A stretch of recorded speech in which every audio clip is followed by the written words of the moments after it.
I'm an ecologist, and a lot of my job is vegetation surveying on upland areas, or more specifically moorland areas here in the UK.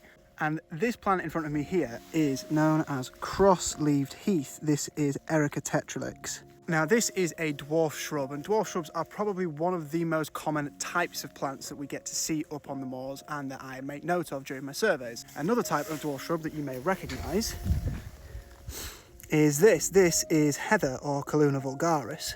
Despite both of these being dwarf shrubs, there is marked differences in the kind of areas that you tend to find them in. Erica tetralix, or cross-leaved heath, is an indicator for the wet heath habitat type. Quite a rare habitat and a really important habitat for the moors, whereas your regular heather, or Calluna vulgaris, you tend to find in dry heath areas. Although, as you've just seen beneath my feet, they can both be found in the same area. However, you will find regular heather at much lower concentrations, much lower densities in these wetter areas where you find more of Erica tetralix or cross-leaved heath. So despite both being found in upland areas up here on the moors and both being dwarf shrubs, they are really obvious species to take a note of to get an idea as to whether you've got dry heath or wet heath, or more specifically, wet ground or dry ground.